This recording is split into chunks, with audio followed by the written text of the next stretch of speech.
Hello friends, welcome to today's daily devotion. I'm Kerry Wood of the Goldston Methodist Church, and today we're looking at the prophet Isaiah as he describes what God's great plan is for bringing peace to the world. Reading from Isaiah chapter 9, the first 7 verses.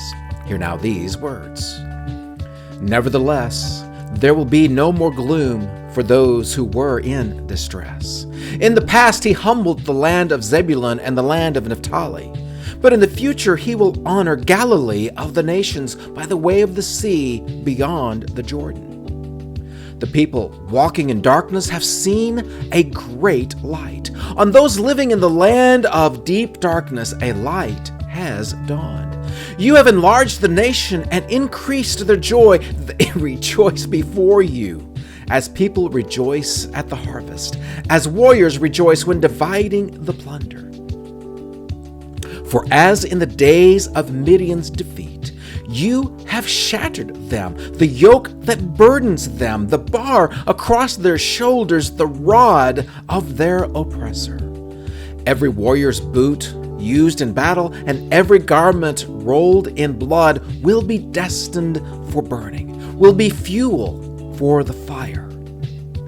For to us a child is born, to us a son is given, and the government will be on his shoulders.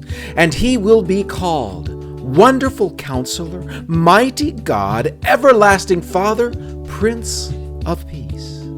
Of the greatness of his government and peace there will be no end. He will reign on David's throne and over his kingdom, establishing and upholding it with justice and righteousness from that time on and forever. The zeal of the Lord Almighty will accomplish this. Now, this passage from Isaiah chapter 9, this is one of the key historic and repeated verses that we hear during the Advent season. In fact, I can almost guess that if you are a follower of Christmas music, when I get to one part of this passage, you cannot help but hear Handel and his great oratorio, The Messiah, ringing through your ears. For to us a child is born, to us a son is given, and the government will be upon his shoulders, and he will be called Wonderful, Counselor, the Mighty God, the Everlasting Father, the Prince of Peace. Do you hear the melody there? And yet, what strikes me as I look at this passage today is, for as in the days of Midian's defeat, you have shattered the yoke that burdens them. Do you have any idea what Isaiah is describing here? Well, we have to go all the way back to the book of Judges, when the tribes of Israel were without a king, and God would bring up what were known as the judges to help the people. And one of these judges was a guy by the name of Gideon. Gideon was a wussy.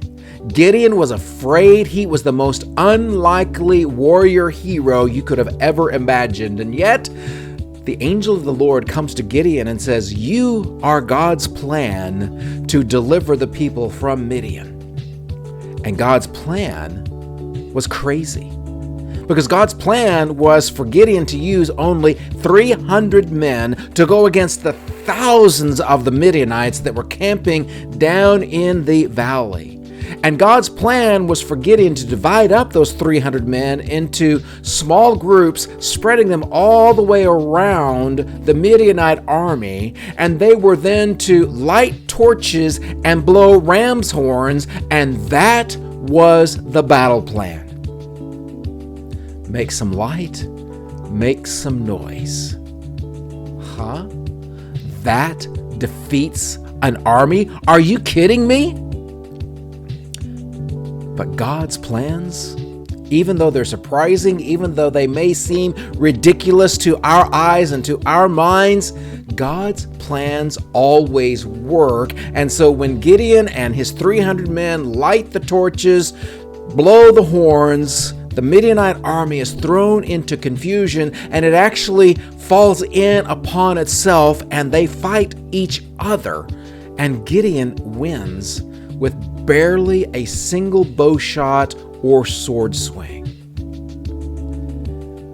And here Isaiah is reminding us that's exactly what God's going to do again. The bar across their shoulders, the rod of their oppressor, it is going to be removed. How? By the birth of a baby. For to us a child is born, to us a son is given. And the burden that is broken by this child is the burden of sin, the burden of the oppression of death. And he becomes our wonderful counselor, our mighty God, the everlasting Father, the Prince of Peace. No wonder Handel ends with Hallelujah, Hallelujah, Hallelujah, Hallelujah, Hallelujah. And I'll see you tomorrow for our next daily devotion.